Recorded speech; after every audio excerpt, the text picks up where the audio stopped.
যিনি ৬ কিলোমিটার দূর থেকে লুকিয়ে থেকে দেখতে পায় তাকে আমি কি করে বিশ্বাস করব। যিনি নিজের সন্তানের নাম বলতে পারেন না, তার সন্তান কয়জন এটাও বলতে পারেন না, কিন্তু তিনি আসামির নাম বলেন, তাকে কি করে আমি বিশ্বাস করব।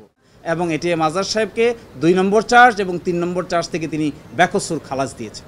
আমি স্কাইপ কেলেঙ্কারির কথা বলতে চেয়েছি যে স্কাইপ কেলেঙ্কারির সকল ইমেল, সকল অডিও ডকুমেন্ট এবং সকল পত্রিকার রিপোর্ট সব কিছুই আমরা দেশি বিদেশি রিপোর্ট আদালতের সামনে উপস্থাপন করেছিলাম। তখনকার দিনের ট্রাইব্যুনাল আমাদেরকে এই সমস্ত বিষয়ের উপর আর্গুমেন্ট করে বলছেন যে এগুলো আদালতের দেখার বিষয় নয়, অথচ এখনও পর্যন্ত সেই ইমেল কমিউনিকেশন, সেই অডিও স্ক্রিপ্ট এবং সেই আন্তর্জাতিক এই রিপোর্ট ইকোনমিক্স থেকে সব জায়গায় রিপোর্ট হয়েছে, এগুলো সবই আমাদের কাছে রক্ষিত আছে।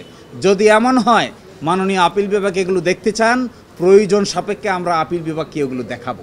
আর দ্বিতীয় কথা আমি বলেছিলাম, শুকরঞ্জন বালিকে আদালতের সামনে থেকে একটি সাদা মাইক্রোবাসে করে আইনজীবীদের সামনে থেকে জোর করে ধরে নিয়ে যাওয়া হয়, তাকে পরে ভারতে পাওয়া যায়, ভারত থেকে তাকে সাজা দেওয়া হয়, সেখান থেকে তিনি বাংলাদেশে এখন বাড়িতে বসবাস করছেন।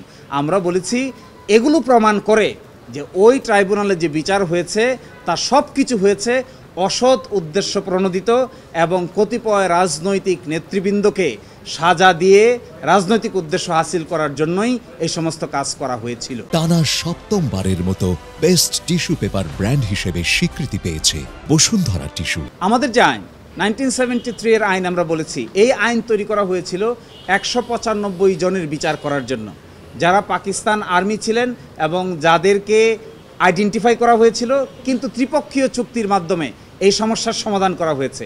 কিন্তু আজকে যাদেরকে সিভিলিয়ান আকারে ট্রাই করা হয়েছে, বিচার করা হয়েছে, অন্যায়ভাবে নতুন করে সাক্ষী তৈরি করে নিজের মতো করে ডকুমেন্ট তৈরি করে, আমরা বলেছি এটা সম্পূর্ণভাবে শুধুমাত্র রাজনৈতিক প্রতিপক্ষকে ঘায়াল করার জন্যই এই ধরনের উদ্যোগ নেওয়া হয়েছে।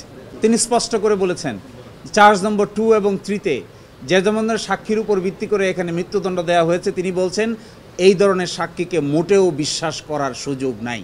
তিনি বলছেন 3 কিলোমিটার দূর থেকে যাকে যে দেখতে পায় তাকে আমি কি করে বিশ্বাস করি।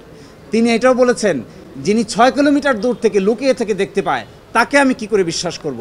যিনি নিজের সন্তানের নাম বলতে পারেন না, তার সন্তান কয়জন এটাও বলতে পারেন না, কিন্তু তিনি আসামির নাম বলেন, তাকে কি করে আমি বিশ্বাস করব।